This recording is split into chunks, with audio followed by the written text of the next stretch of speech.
देवकी का प्रथम पुत्र को लौटा दिया ना? बोले कि हाँ महाराज, उससे तो मुझे कोई भाई नहीं है। अरे मूर्ख, यही तो कारण है। तू ये नहीं जानता कि विष्णु बड़ा मायावी है। आज अष्टम का बात किया है, हो सकता है कि प्रथम में आ जाए, बड़े मायावी है वो। आपने नहीं सुना? तुलसीदास महाराज जी ने श्री रामचरितमानस में लिखा है, अमित प्रभाव वेद नहीं जाना, अमित प्रभाव वेद नहीं जाना।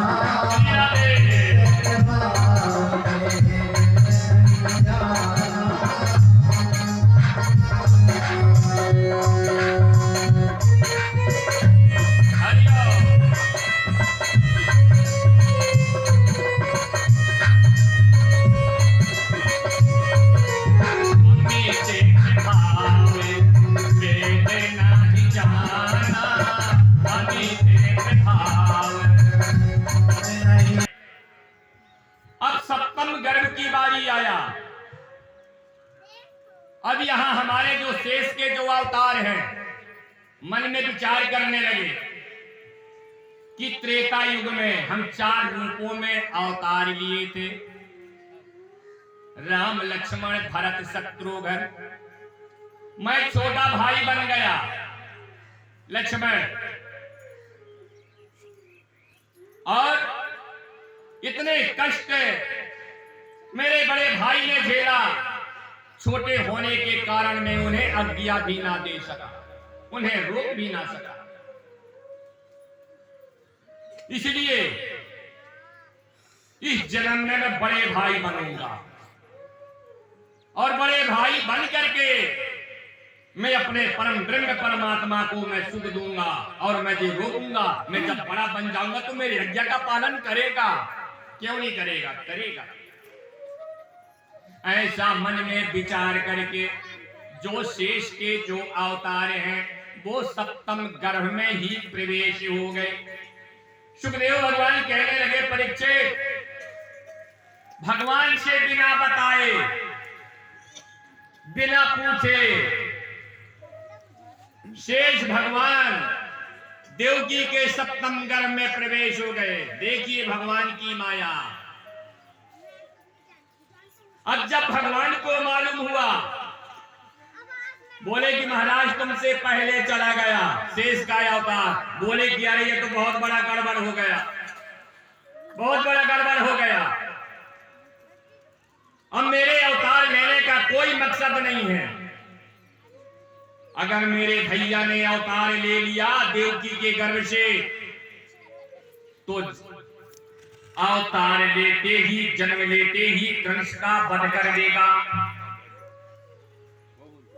और जो इतने दैत्य हैं, राक्षस हैं, जो मैं लीला करना चाहता हूं वो लीला मैं नहीं कर पाऊंगा। सारे ब्रह्मा भगवान शंकर सब देवतागण जो है जाकर के क्षीर सागर पहुंच गए कि भगवान ये क्या हो गया। वो को एक ही हाथ से कागज की तरह उठा करके खंड खंड कर देंगे। इसलिए प्रभु लीला कीजिए। आज तक आपने सुना है कि किसी की माता के गर्भ को खींच करके दूसरे माता के गर्भ में डाल दे? ऐसा कोई वैज्ञानिक है, कोई डॉक्टर तैयार हुआ है आज तक? बताइए, आपने कभी सुना है? इसलिए हमारे श्याम सुंदर डॉक्टर कहे जाते हैं। वो ऐसे डॉक्टर हैं। एक बार मेरे गोविंद के हॉस्पिटल में भर्ती होकर के देखो, आपको जब बीमारी होता है तो आप कहां जाते हैं? हॉस्पिटल जाते हैं ना? जाते हैं। उसी प्रकार से मेरे गोविंद के हॉस्पिटल में धन नहीं लगता, पैसे नहीं लगते, इसलिए उनका एक नाम हुआ वैद्य बनवारी। द्वारका में उन्होंने ये लीला किया। इसकी कथा हम आगे चल के विस्तार के सहित आपको श्रवण कराएंगे। हमारे गोविंद ऐसे डॉक्टर हैं, सभी देवताओं की देखते देखते मेरे गोविंद के शरीर से एक लाइट निकला, जैसे आकाश में बिजली चमकता है। सारा ब्रह्मांड प्रकाश हो जाता है, फिर अंधेरा हो जाता है। उसी प्रकार से ब्रह्मा के सामने, देवताओं के सामने, शंकर जी के सामने मेरे गोविंद के शरीर से ये दिव्य लाइट निकला, जो सुंदर कन्या के रूप धारण कर लिया, जिसका नाम हुआ योग माया। सुखदेव भगवान कहते हैं कि परीक्षित जाकर के भगवान के चरणों में गिर गई योग माया। कहने लगे कि भगवान मेरे लिए क्या आदेश? बोली कि हे देवी, तुम्हारा नाम होगा योग माया, एक नाते से तुम मेरे बहन भी लगोगी, और जाओ तुम मृत्यु लोक में चली जाओ। संसार में तुमको कात्यायनी, महामाया, शीतला, शारदा, दुर्गा मैया, न जाने कितने कितने मैया में तुम पूजी जाओगी। देश देश में, प्रदेश देश में, टोले टोले, मोहल्ले मोहल्ले में तुम्हारी मूर्ति स्थापित करके पूजा करेंगे, और तुम सभी प्रकार की वरदान देने में सक्षम रहोगी। जाओ, मेरा वरदान है। इस प्रकार से उस योग माया को भगवान ने आज्ञा दे दिया, और कहने लगे कि हे देवी, तुम देवकी के गर्भ में, जो भगवान शेष का जो गर्भ में प्रवेश हो गया है, उस गर्भ को खींच करके रोहिणी के गर्भ में डाल दो, तभी मैं आकर के अष्टम गर्भ में अवतार लेकर के अत्याचार का मैं विनाश करूंगा। सारे देवता, आकाशवाणी होने लगा कि अरे देवता जाओ, चले जाओ। भगवान ने आदेश दे दिया, ब्रह्मा अपने लोक को चले गए, शंकर जी अपने लोक को चले गए, सभी देवता अपने लोक को चले गए। योग माया तत्काल पृथ्वी लोक में आ गई। पर वो सप्तम गर्भ जब देवकी ने धारण किया तो सारा कारागार प्रकाशमय हो गया। ऐसा लगा कि यहां स्वयं भगवान सूर्य का उदय हो गया हो। जब जाकर के सैनिकों ने बताया कर्ण से, बोले कि महाराज, ऐसा प्रकाश हमने जीवन में कभी नहीं देखा। बोले कि क्या हो गया? बोले कि देवकी के गर्भ से सूर्य के समान प्रकाश निकल रहा है महाराज, वहां तो अंधेरा का नाम ही नहीं। बोले कि अरे, लगता है कि ये सप्तम गर्भ में आ गया। इसलिए उन्होंने दुगना सैनिक बढ़वा दिया। जहां 7 लगे थे वहां 7 और कर दिया, 14 सैनिक लगा दिया। जाओ, पल पल की हमारा खबर देना, चाहे रात हो, 10 बज जाए, 12 बज जाए, ये संकोच मत करना, पल पल की हमको खबर मिलना चाहिए। दुगना सैनिक लगा दिया कमिश्नर कि अब की बार सप्तम गर्भ में ही विष्णु का ही अवतार है। सुखदेव भगवान कहते हैं परीक्षित, अब योग माया गर्भ को खींच करके और जा करके रोहिणी के पेट में डाल दिया। आज तक ऐसा डॉक्टर आपने कभी नहीं सुना होगा। क्या ही गया। सुखदेव भगवान कहते हैं कि हे परीक्षित, अब यहां आकर के गोकुल में हमारे बलराम जी का अवतार होने लगा। सुंदर सतभिषा नक्षत्र आ गया, सुंदर छठ तिथि आ गया। छठ तिथि के दिन, सतभिषा नक्षत्र के दिन, सुंदर भादों का ही महीना और सुंदर उजाला ही पक्ष में, सुंदर मध्याह्न के समय, अनेक दिन में 12 बजे के बाद जो है, और सुंदर भगवान शेष का अवतार हो गया। बोलिए शेष नारायण भगवान की।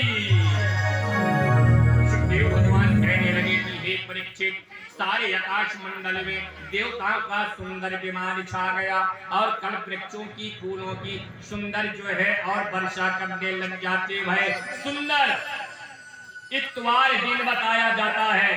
सुंदर इतवार के दिन, सुंदर सतभिषा नक्षत्र में, सुंदर छठ तिथि के दिन, सुंदर भादों के ही महीना में, सुंदर जो है कृष्ण पक्ष के उजेले पक्ष के दिन जो है, और सुंदर 12 बजे दिन के बाद जो है, और मध्याह्न के समय में हमारे शेष भगवान ने अवतार ले लिया। सारे गोकुलवासी जो है बड़े आनंद में आ जाते। रात जो है जन्म लेने के बाद सुंदर लीला करूंगा, मेरे लीला में तुम साथ देना। सुखदेव भगवान कहने लगे परीक्षित, इस प्रकार से आकाशवाणी कह करके रुक गया। ब्रह्मा ने सबको आदेश दे दिया कि देवताओं जाओ मृत्युलोक में चले जाओ, यदुवंशी के रूप में तुम जन्म ले लो। भगवान का अति शीघ्र ही अब अवतार होने वाला है। जाकर के सारे देवताओं ने यदुवंशियों के रूप में और उन्होंने और जन्म ले लिया। जाते हुए सुखदेव भगवान कहने लगे कि हे परीक्षित, ऐसे सुंदर रोहिणी नक्षत्र दिन बुधवार बताया जाता है और सुंदर जो है 12 बजे अनेक अर्धरात्रि के बाद जो है हमारे परम ब्रह्म परमात्मा जो है और देवकी के गर्भ से जो है और सुंदर उन्होंने अवतार ले लिया। कैसे अवतार ले लिया? चतुर्भुजी स्वरूप। सुखदेव भगवान कहने लगे कि हे परीक्षित, जैसे देवकी मैया ने देखा, वासुदेव महाराज जी ने देखा कि अरे ऐसा अद्भुत बालक तो हमने कभी नहीं देखा। दोनों हाथों को जोड़ लिया। भय प्रगट कृपाला दीन दयाला यशुमति के हितकारी, हर चित महतारी मुनि मनहारी मोहन मदन मुरारी।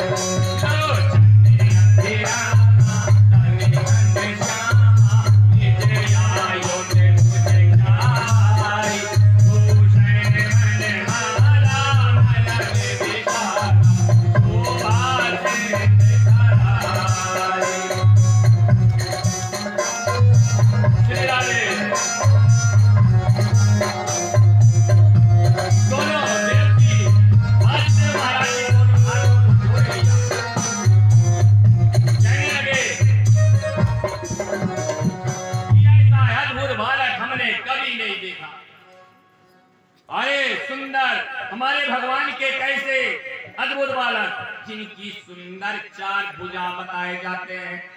सुखदेव भगवान राजा परीक्षित को श्रीमद् भागवत महापुराण में कह रहे हैं कि हे राजन, भगवान का कैसा सुंदर रूप है। वासुदेवम ऋषिकेशम वामनम जलशायनम हरिं कृष्णम श्रीवक्षम गरुड़ध्वजम वराहं पुंडरीकाक्षम नरसिंहं नरं कांतम नारायणं गदाध्यक्ष गोविंदम कीर्तनो कीर्ति कीर्ति चक्रपाणिं गदापाणिं